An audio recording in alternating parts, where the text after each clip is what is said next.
Hello students, today we will discuss Green theorem. The statement of Green theorem is the integration of m dx plus n dy over the closed interval c is equal to del n by del x minus del m by del y dx dy over the double integration of region R. The vector form of Green theorem is vector f dot dr over the integration the curve c is equal to del cross f dot k cap dx dy over the double integration R. Now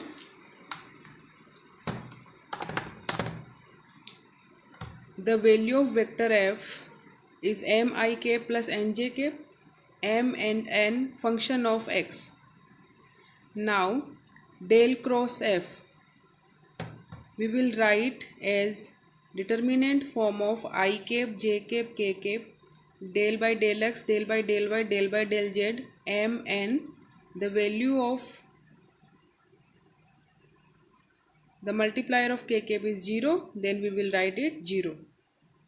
When we solve this, I cap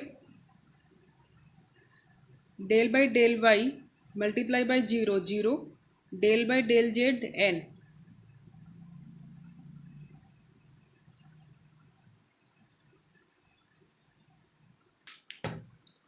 Now m and n function of x and y,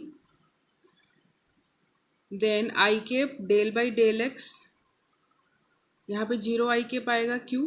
क्योंकि देखो यहाँ पे हम del ये multiply होकर 0 हो जाएगा. n का पार्शियल डिफ्रेंसिएशन होगा z के रेस्पेक्ट में, तो वो क्या हो जाएगा 0, क्योंकि n क्या है the function of x y and partial x और वाई का जेड के रेस्पेक्ट में करेंगे तो वो क्या हो जाएगा 0. तो ये हम लिखेंगे 0 I cap minus j cap del by del x multiply by 0, 0 और del by del z m is the function of x and y, then its differentiation will be 0. Then we will write here 0 j cap plus k cap. Now this is the multiply by this n, then we will write del n by del x minus del m by del y. You know I cap dot k cap will be 0, j cap dot k cap will be 0 and k cap dot k cap will be 1. When we multiply by this term by k cap, then its value will be del n by del x minus del m upon del y and it will be 1. Now del cross f dot k cap will be del n by del x minus del m upon del y. So the vector form of Green theorem is vector f dot dr double integration del cross f dot k cap dx dy. MCQ में आपको सीधा सीधा ये पूछ सकते हैं कि what is the green theorem, what is the Gauss theorem, what is the Stokes theorem. Okay, तो ये भी आपको दिमाग में होने चाहिए कि ग्रीन थ्योरम, स्टोक्स थ्योरम इनके होती क्या है, ये इनके स्टेटमेंट आपको याद होने चाहिए. ठीक है, तो ये वेक्टर फॉर्म कैसे आया, इस तरह से हम इसको मतलब लिख सकते हैं. क्वेश्चन में आपके ये फॉर्म काम में आएगी, क्वेश्चन में आपको ये याद करना है. ठीक है, ठीक है. This is the generalization form of Stokes theorem.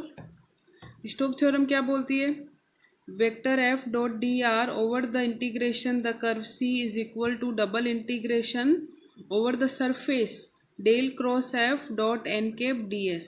n cap, what is the n cap? n cap is the del cross f dot n cap ds. तो n cap क्या है यहाँ पे, n cap is the perpendicular vector along the surface.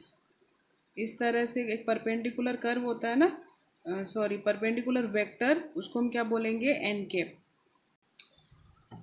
Exam के अंदर जो भी question green theorem से अपन को प्रूफ करने हैं वो इस स्टेटमेंट से होंगे, M d x plus N d y double integration over the region R del N by del x minus del M upon del y d x d Y.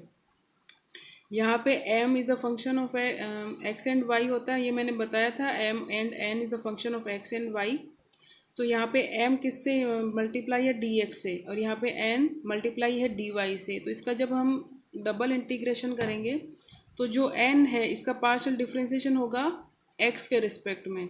तो सबसे पहले आएगा del n by del x minus del m upon del y d x d y. Okay, यहाँ पे green theorem बोल रही है कि ये जो कर्व का इंटीग्रेशन हम करेंगे और ये जो double integration over the region करेंगे ये दोनों इक्वल होते हैं। तो अगले वीडियो में हम इस पे बेस्ड हम क्वेश्चन करेंगे, ठीक है।